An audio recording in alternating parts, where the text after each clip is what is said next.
Mag-marinate tayo guys ng chicken, ano tawag dito? Widgets. Para sa aking celebration sa Sunday. So, anuhan muna natin siya ng garlic. Bakit ganun na yung garlic? Once na nabuksan na, nagda-dry siya. Garlic powder.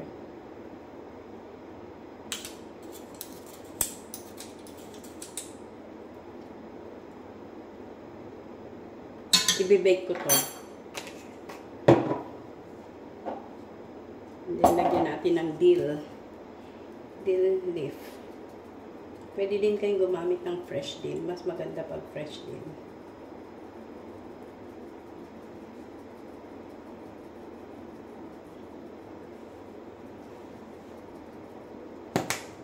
Tapos, salt.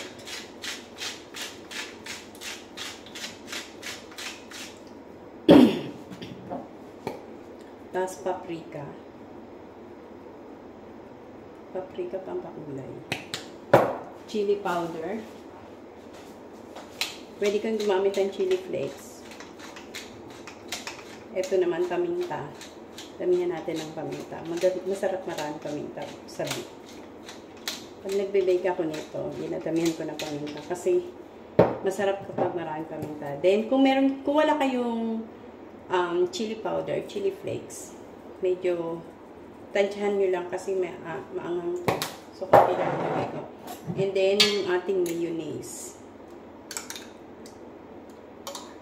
Masarap to guys. Paborito to. Gustong-gusto to ni Bunso Carol.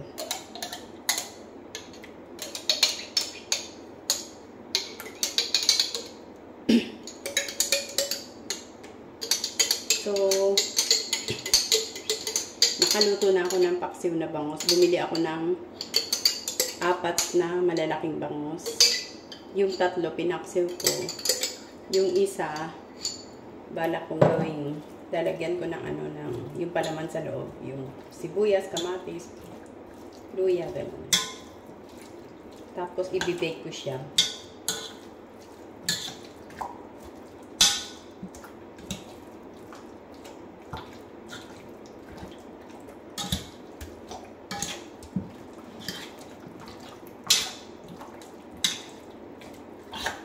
Mamarinate ko to ng 2 days. Tapos, sa Sunday ko siya i-bake.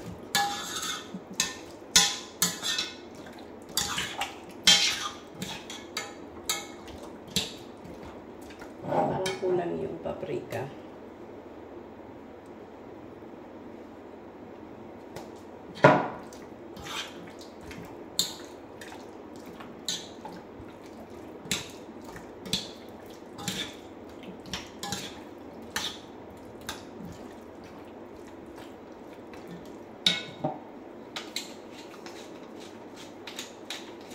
Bigyan pa natin ng maraming paminta.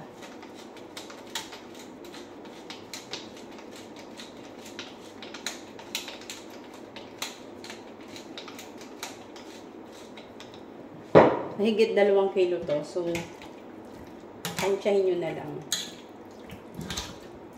Kusin na natin yung mayonnaise.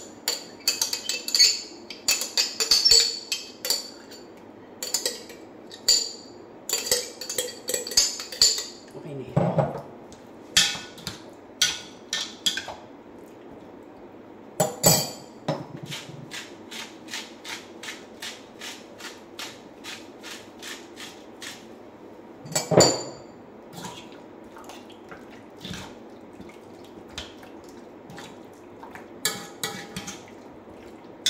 Yan, tapos marinate natin siya ng 2 araw para mag-incorporate yung lasa lahat ng ingredients sa manok. So, ayan ang aking baked chicken na gagawin sa Sunday.